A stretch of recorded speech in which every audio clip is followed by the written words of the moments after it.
Another chapter.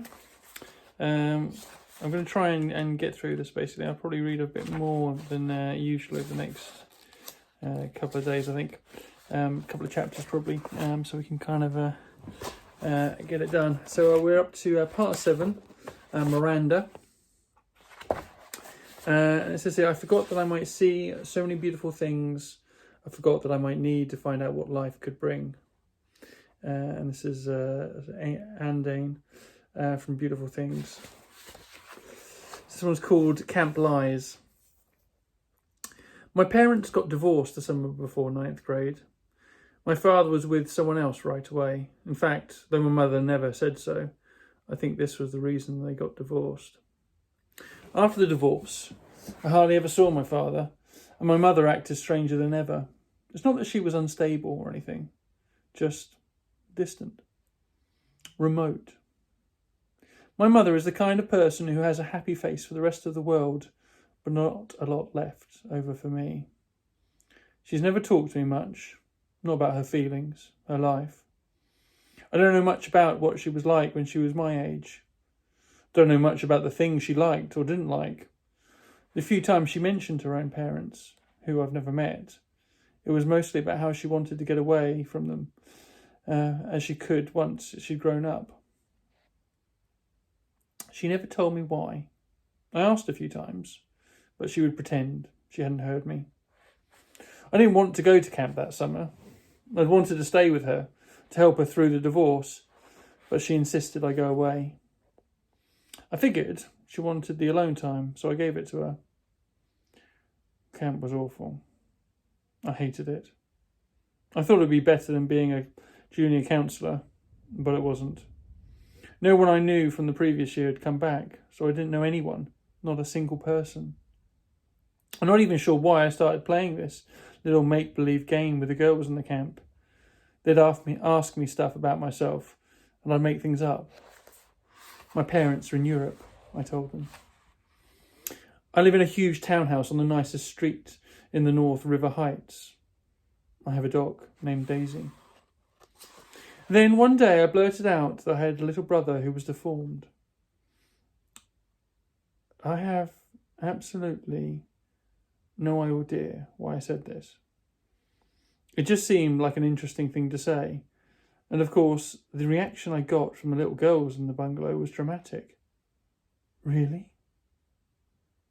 So sorry. That must be tough, etc., etc. I regretted saying this, the moment it escaped from my lips, of course. I felt like such a fake. If Via ever found out, I thought, she'd think I was such a weirdo. And I felt like a weirdo. But I have to admit, there was a part of me that felt a little entitled to this lie. I've known Augie since I was 6 years old. I've watched him grow up. I've played with him. I've watched all 6 episodes of Star Wars for his sake, so I could talk to him about the aliens and bounty hunters and all that. I'm the one that gave him the astronaut helmet he wouldn't take off for 2 years. I mean, I've kind of earned the right to think of him as my brother.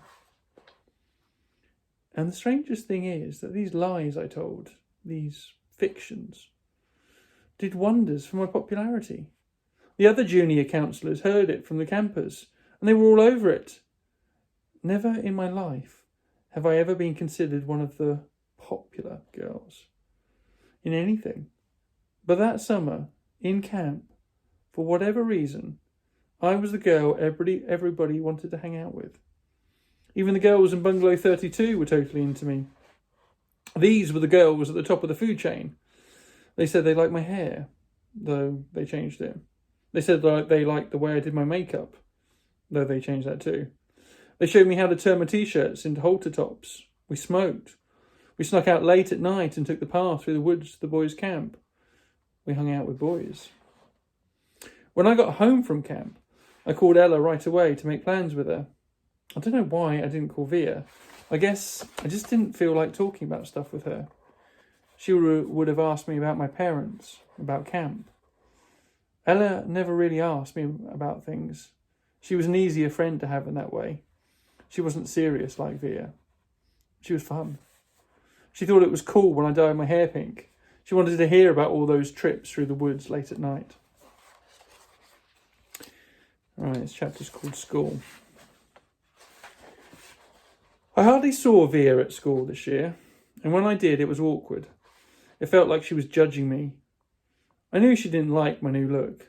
I knew she didn't like my group of friends. I didn't much like hers. We never actually argued. We just drifted away. Ella and I badmouthed her to each other. She's such a prude. She's so this, she's so that. We knew we were being mean. But it was easier to ice her out if we pretended she'd done something to us. The truth is, she hadn't changed at all. We had. We'd become these other people. And she was still the person she'd always been. That annoyed me so much. And I didn't know why. Once in a while, I'd look to see where she was sitting in the lunchroom, or check the elective lists to see what she'd signed up for. But, except for a few nods in the hallway, and an occasional hello, we never really spoke to each other. I noticed Justin about halfway through the school year. I hadn't noticed him at all before then, other than that he was this skinny, cutish dude with thick glasses and longish hair who carried a violin everywhere. Then, one day I saw him in front of the school with his arm around Via. So Via has a boyfriend, I said to Ella, kind of mocking. I don't know why it surprised me that she'd have a boyfriend. Out of the three of us, she was totally the prettiest. Blue eyes and long, wavy dark hair.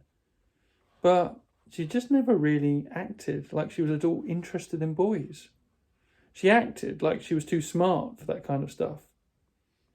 I had a boyfriend too, a guy named Zach.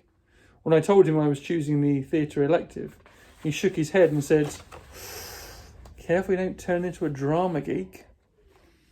Not the most sympathetic dude in the world, but very cute. Very high up on the totem pole. A varsity jock. I wasn't planning on taking theatre at first. Then I saw Via's name on the sign-up sheet and just wrote my name down on the list. I don't even know why. We managed to avoid one another throughout most of the semester, like we didn't even know each other. Then one day I got to theatre class a little early, and Davenport asked me to run off additional copies of the play he was planning on having to do for the school spring production, The Elephant Man. I'd heard about it, but I didn't really know what it was about. So I started skimming through the pages while I was waiting for the Xerox machine. It was about a man who lived more than 100 years ago, named John Merrick, who was terribly deformed. "We can't do this play, Mr. D," I told him when I got back to class. And I told him why. My little brother has a birth defect and has a deformed face, and this play would hit too close to home. He seemed annoyed and a little unsympathetic, but I kind of said that my parents would have a real issue with the school doing this play. So anyway, he ended up switching to our town. I think I went for the role of Emily Gibbs because I knew Via was going to go for it too. It never occurred to me that I'd beat her for the role. And that's it. And we'll do the next bit tomorrow.